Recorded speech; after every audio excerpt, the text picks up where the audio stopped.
linguistics, how language can change over periods of time. Right. So if you have people who are from the same town, maybe even in the same family, how does their language end up being different? Like, what leads to that and why? Yes. Fun stuff.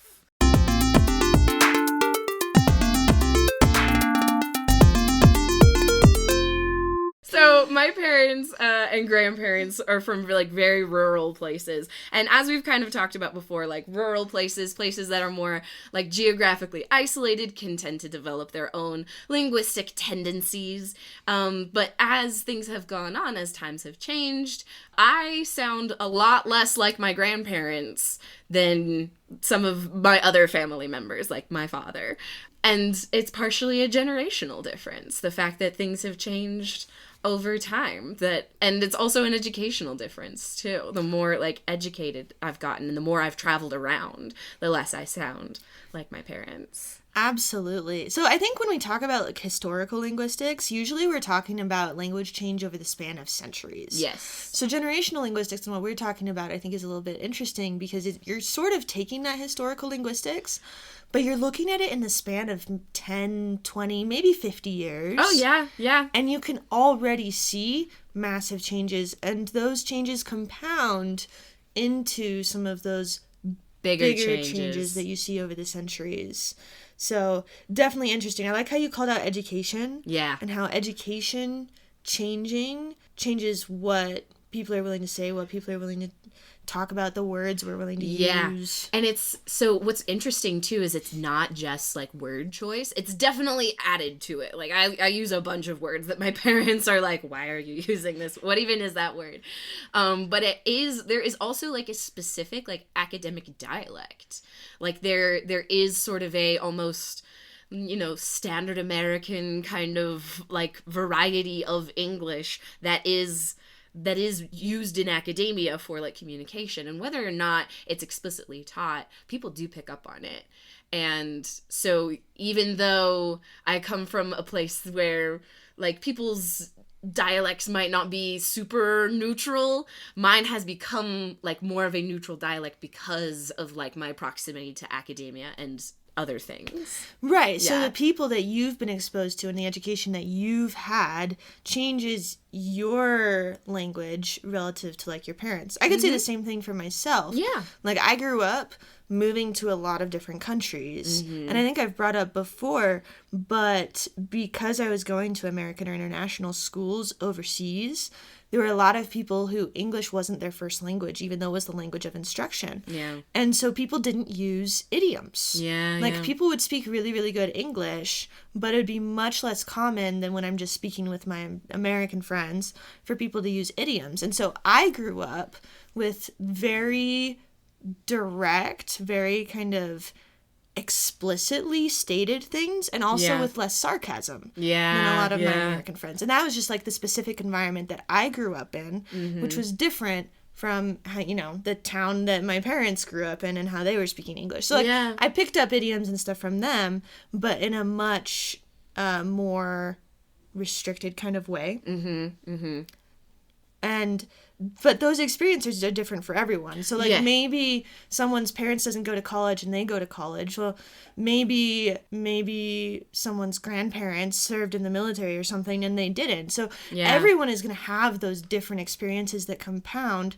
But then how does that turn into a generational thing? Because you're just talking then about individual experiences. Yeah. But it's been kind of a documented phenomenon as well of, like... And we usually see this, like, in slang of, like, oh, the younger generation is using certain words and certain terminology in a certain way, and that is, like, iconic, or that is, you know, that is notorious for that generation. So, for example, a while back, I was reading The Outsiders with some of my students who English is their second, third, fourth language. And The Outsiders is a hard book to have, like, English learners read, because it is about American teenagers in the 1950s using terminology that we don't use anymore. Using, like, words and phrases and nouns for things that aren't around or don't exist, but like, or, you know, using cool in a certain way, but that has even changed a little bit since like the 1950s. And so like we've even seen it kind of fairly recently of just like, oh, it can be kind of hard to understand certain groups as time moves on because of these changes. And we usually see that with the youths. Right. Yeah, and slang ends up feeding into normal general language. Oh, like, yeah. usually slang might start out in a small group, but it actually spreads. Oh, it definitely spreads. Very, very quickly. Yeah. So. One thing that I learned from one of my sociolinguistics classes is that after, like, a bunch of research being done, they found that the group of people that were the biggest proponents of language change were actually young women. And I would go so far as to even say that these days, it's young women of color who are huge proponents of new linguistic innovations. Anything like the word fleek or yeet or like anything like that, those all came from a very specific demographic and kind of bled out into the rest of the world, and we adopted it, which is super cool. But it's very interesting to see like where this kind of stuff comes from. Like it's just people trying to, like, if you think about like young people, they're just trying to find their identities. Like, you remember high school, it's a weird time. Oh, for sure. But it's not just that demographic either. Like, especially with true. internationalization Oh, of yeah. everything, you'll find, I think, in the US, K-pop has gotten really popular, for instance. So, like, that song Apata keeps on playing on the radio here. I haven't heard that one. Are you being indoctrinated into K-pop? I have some people that I know who are very into it. Oh, but fantastic. also, like, I'm generally lazy and sometimes just have the radio playing when I go to work instead of, you know, plugging in Spotify or whatever from my phone. I didn't know they were playing K-pop on the radio. I don't listen to the radio. Yeah, it happens, right? Yeah. But the same thing after Eurovision, like a year or two ago, when Italy won. Oh, yes, with Måneskin. Yeah, Måneskin. They had songs in English, not the one that they won with. Yeah. But they had some of their other songs playing on the radio here. Oh, yeah. And so there's also this interesting thing where niches and like groups that become really popular have an ability to have an outsized impact, because instead of just reaching the people in their town, they're reaching millions of people around the entire world very, very quickly if they hit that trend, right? Yes. If they hit that social media stardom, like whatever it is. But like any small group of people can change the language, can change the, you know, entire way we communicate. Yeah, you're so right. And with like the modern age of the internet, that has just grown exponentially. Like I was talking about the Outsiders, you know, a book that's about teenagers in the 1950s. Teenagers in the 1950s were kind of limited in their outreach. They were limited in who they talked to and where they went and who they associated with. And, you know, in the book, like, a couple of the kids run away, but, like, you know, they can only go so far. And, like, there's only so much impact they could have at that time with, like, their demographics. So some of those specific terminologies probably didn't spread around as much as something like yeet, which absolutely went crazy viral because of a Vine, R.I.P. Vine. But like the internet has had a way to just spread this kind of information so people from those niche groups can have that popularity and outreach and influence. Exactly. And I think something interesting that you run into generationally there is that younger groups, like high schoolers and stuff, are more willing to accept and just integrate a lot of those things into their vocabulary versus, you know, the millennials and boomers hearing, you know, the younger generations talking about skibbity toilets. Yeah, and rizzing people up. And they're just like, come on, what is this? And they're actually actively making a choice not to adopt a lot of those new words and phrases and things into their vocabulary. Yeah. And, like, it's becoming identified with the generation. Yeah. I think that kind of goes into this idea of people identifying more with generations. that is something that didn't really happen, I guess. No, but like before a certain time period, people didn't like, people kind of talked about generations, but people were more focused on like their small local communities rather than like large periods of time, like periods of time like distancing groups of people. It's been within the last like 100 years that we've like developed this idea of generations and been like, oh, each of these like groups of people that we can kind of assign by like 20-year long periods can be like, they're kind of identified in their own way and they've got their own thing. So it's a very interesting phenomenon that we as humans have established of, we're gonna start separating ourselves by time. And our language has kind of, like, either been a proponent or reflective of that. Look, with language, you never know. It kind of comes and goes. I mean, I would say that that's always been a thing. I feel like people talk a lot more about, like, oh, yeah, millennials, Gen Z, boomers, whatever. But, like, even well before that, there's always been a, like, these are the elders. These are the children. Right. And, like, the rebel teenagers speaking a little bit differently. And right. Each generation doing things differently, even if they talked about them the same. And in some ways it's an arbitrary thing. Like, yeah. What is the difference between, the millennials and the people born like a year later? Right. I know. People are like, because I was born in 97. People are like, are you a millennial? Are you Gen Z? And I'm like, I don't even know, man. And I'm just not from this millennium. I'm a mythological creature at this point. Let's just be real. But I think, like, you're correct. Like, there has always been this distinction between the youth and the elders and things like that. But I think with, like, history being so documented, I think that's had a huge influence on it, too. Is that we not only have this idea of our elders, but, like, our elders come with, like, this history that we can, like, see and, like, know about, and it's almost like more tangible in a way.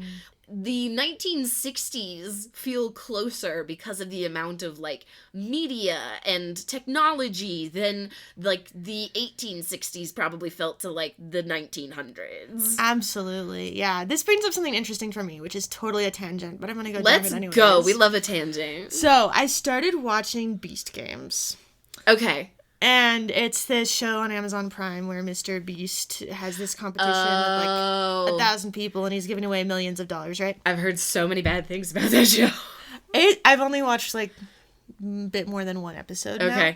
But what I think is interesting about it is that we have these big TV shows, these like big cultural things. Like, how many people have watched Survivor, The Bachelor, the Great British Baking Show? These are huge, huge cultural trends. Yes. And what they're doing, all of them, is their social experiments, right? Yes. So Beast Games... Any sort of reality TV is a social experiment, yeah. Exactly. It's wild. It is wild. I watched a video on YouTube about how they design, like, the rooms and spaces for reality TV, and they are, like, low-key torture chambers from, like, an architectural standpoint, and I'm like, oh my god. Yeah, like, it can be kind of crazy what they do. So, you have all of these social experiments that are way more, like, mainstream. People are way more familiar with, and I would argue that the amount of, like, scientific experiments that people are actively exposed to about what's happening right now actually ends up influencing their behaviors. So, like, you have this thing where science is supposed to be observing what is, understanding what exists. Yeah. But the amount of these experiments that we're constantly seeing makes us look at our reality and question whether we're being experimented on, whether this aligns with that social experiment that maybe wouldn't have been so much of a thing 50 years ago. Absolutely. And so that's just a thought that I had, kind of, and it, kind of ties in. It does definitely tie in. Yeah. Of, like, if you're talking with someone who's just entering the workforce today, like,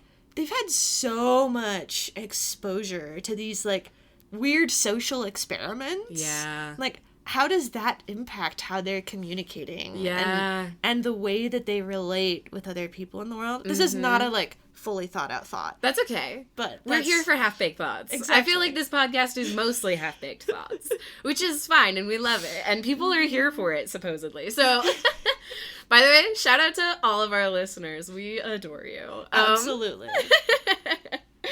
But no, I totally feel you, because there is, like, there's a reason why, like, experiments can, even, like, academic scientific experiments can get kind of messy, and it's because we as a society are just so much more aware of, like, the scientific method and how you can make a good study. And so one, like, a person like me, for example, because I've actually, like, conducted and been a part of, like, experiments and stuff, I can, like, look at an experiment, or I can see, like, data in front of me that, like, they're trying to elicit, and I can be like, oh, I know what they're looking for, and I can produce it. And so that will influence the results of the experiment. So our own awareness of the scientific method and science itself is even having a detrimental effect to our science. Right, exactly. And, like, the amount that people are on their phones and stuff, and, like, constantly accessing this information from other groups of people, maybe on the other side of the world, that does end up impacting not just your worldview, but also your language and the way that you're speaking and communicating with other people. Yeah. Which is interesting. That is very interesting. Can we, like, maybe ground this a little bit? Yeah. Talk about some specifics. Okay. Hit me with a specific. What are you mulling over? What are you thinking about? Okay. I have two things come to mind. Okay. So one of them was at work the other day. We were having just, like, a fun conversation after stand-up, and somebody posted in the chat, SMH. Yes, shaking my head. Yes, shaking my head. And other people were like, what does that mean? Oh, so, and this is, like, a classic thing that happens all the time, right? We have so many acronyms, so many new acronyms, and I have to Google acronyms all the time. Oh, yeah. I'll admit to it. Because there's also domain-specific acronyms. Like, for example, the military has an insane amount of acronyms.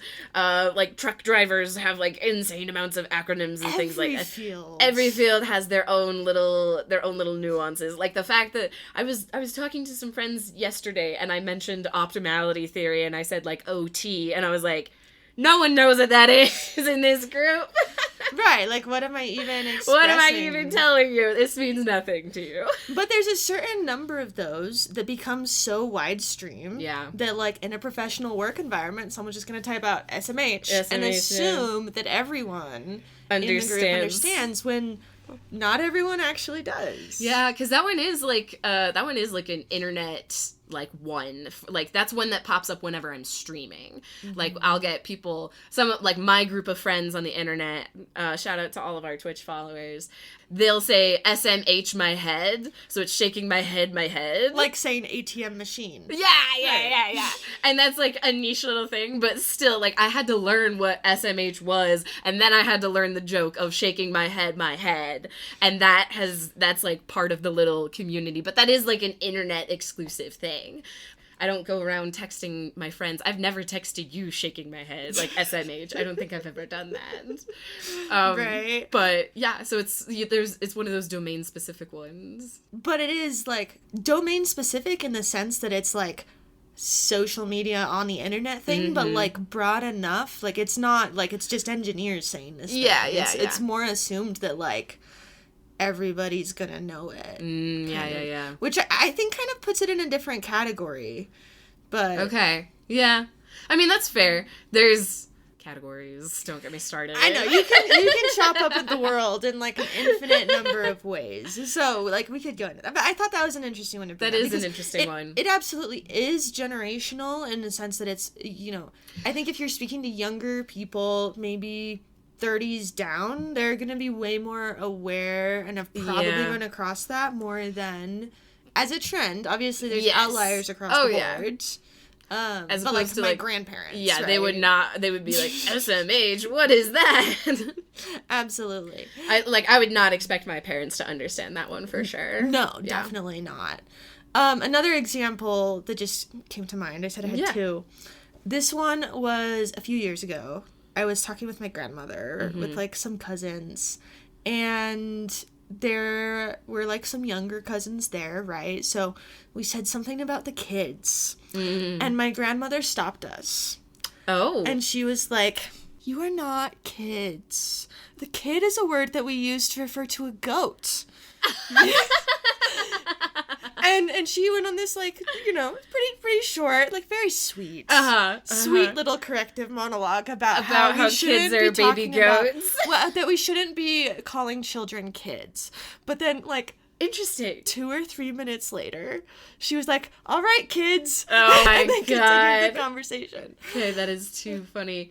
There is, there is like a weird language policing thing in generations as well. It's very interesting because I feel like I've noticed that too. I can't give you like a specific example, but I feel like I've also seen that where it's almost this like hypocritical language correction of like, you have fully adopted and are like, your language is as modern as it'll get, but like your awareness of your language is dated. Well, it's like people who say don't use they them as a singular pronoun, and they're actually using it themselves all the time. They're not thinking about it, and that's a totally different topic. But it does happen a lot where people have been taught. And I think a lot of it is when people are like explicitly taught kind of in a school setting, this is the right way to do things. Yep. And then they like try to adopt that, but it doesn't always actually match with how language works. Yes, it's that prescriptivist mindset. Yeah, you end up with a lot of contradictions from that, I think. It's also, the classic, can I go to the bathroom? No, may you go to the bathroom? We all know you have the ability to go to the bathroom, but the correct way to say it would be, may I go to the bathroom? Right.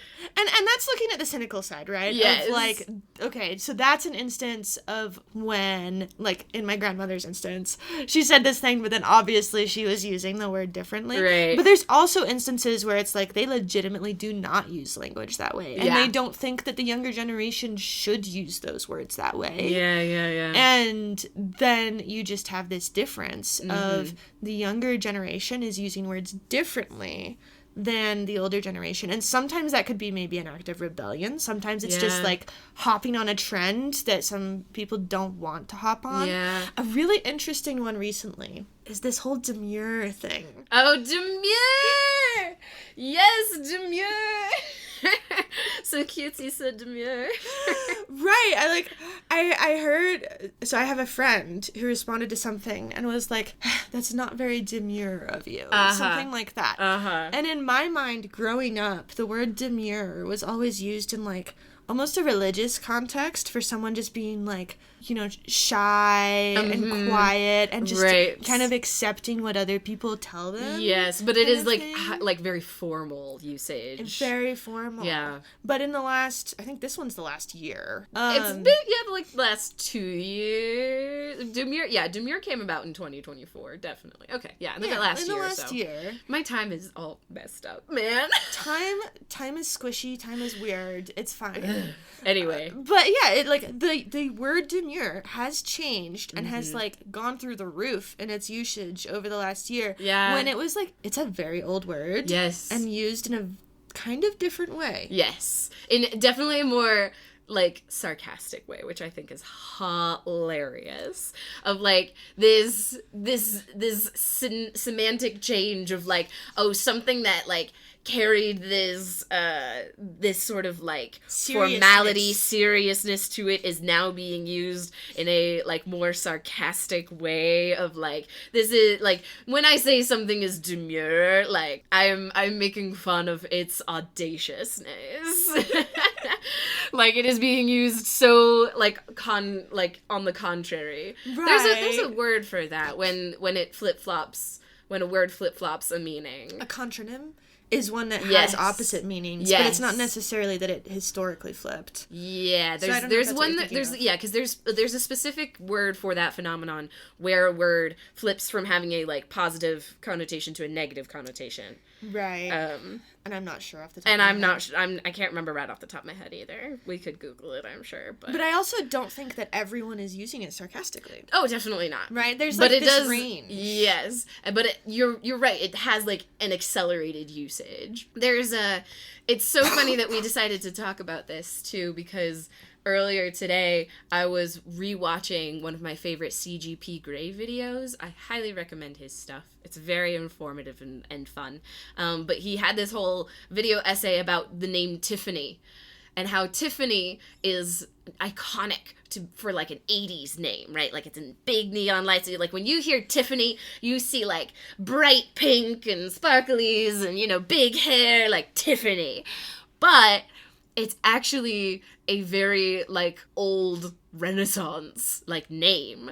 Like, and it has like all of this history of being like this just like old name. But and so like it was around during the time of like Jane Austen. Like Jane Austen could have used the name Tiffany instead of like Jane or Elizabeth, and it would have been normal. But because of like our perceptions of time and reality and just the way that name popularities change over time, Tiffany just wasn't ever a super popular name, quite like Jane or Elizabeth was. Yeah. And so it wasn't until you get you know, Tiffany and Co., like the diamonds and the jewelry, and then you get breakfast at Tiffany's, and then you get this surge of popularity with Audrey Hepburn's Breakfast at Tiffany's that leads to the popularity of the name in the 80s. And Right, so and now then we people associate think- it with modernity, even though it is a very historical name. Yeah, we talked about that a little bit when we had Catherine Cowley, the author, on the podcast. Of Yeah. how when she's been writing historical mysteries, there's words she chooses to use and words she doesn't, even though there's things that, you know, would have fit in that time frame. People don't think that it would have, and so it would Yes. pull them out of the story if she were to Yeah. use them. Oh, way to tie it back to that great episode. Shout Yeah. out to Catherine. You should listen to that episode. It's a good time. Absolutely. Well, I mean, you also brought up Jane Austen, which Yes. it all ties It in. all ties together. So listen to that one if you haven't already. I loved that episode. It was a good one. Yeah, there's definitely some really, really interesting things here. So what else should we touch on when it comes to just generational language change? I mean, I like what you mentioned about how society is just becoming more aware of itself these days. And I feel like I kind of just want to re-emphasize that an over-awareness of things is also like leading to these changes in these discussions and leading to potentially more categorization of these things. Because we're more aware of the differences between all of us, we are more inclined to like solidify those differences or like put up higher walls around those differences to like group people off more. You know what I mean? Society is so keen to fit into a tribal mentality that we're even going to do it with our generations and our languages. Right. And yeah. When really that's, at the end of the day, not the most important thing. Like, the important thing is that you're able to communicate respectfully and effectively with people regardless of the generation that they're in. And so being cognizant of the differences in how you speak and how, you know, your grandparents speak is important in being able to communicate effectively with them. The same way that you change the language that you're using depending on whatever audience you're speaking to, right? Exactly. Yeah, but it shouldn't lead to A bigger social divide. yeah, bigger social divides is kind of what I'm going at. Is just because we are aware of these things and these things are interesting, we shouldn't allow them to separate us further. We should allow them to bring us together and be like, okay, because I understand these differences, I can bridge that gap, and I can kind of fit, you know, and adapt, like you were saying, and modify the language for the audience, as opposed to staying like rigid and and structured in like how you're going to use language because you want to like maintain certain boundaries or whatever. Right. And, you know, it doesn't hurt to always ask questions if you don't understand something. Google it. Oh, yeah. SMH. You know? There's no shame. I've had to Google stuff before. Like, some of my... my students they know English as an additional language, but some of them have brought things to me that I have had to Google, and I'm like, I honestly did not know that one, but let's learn together. Right. This is and not there's part no of, shame in that. This is not part of my idiolect, and that's okay. And that's okay. We can still learn about it and talk about it and understand why it's being used that way, and it'll be fun for everybody. Okay. Should we wrap it up there? I think so. What a good discussion, EJ. Yeah, thank you. And for anyone following, feel free to follow us at For the Love of Language on Instagram. We'd love to hear from you. Yes. Have a fantastic day. Bye.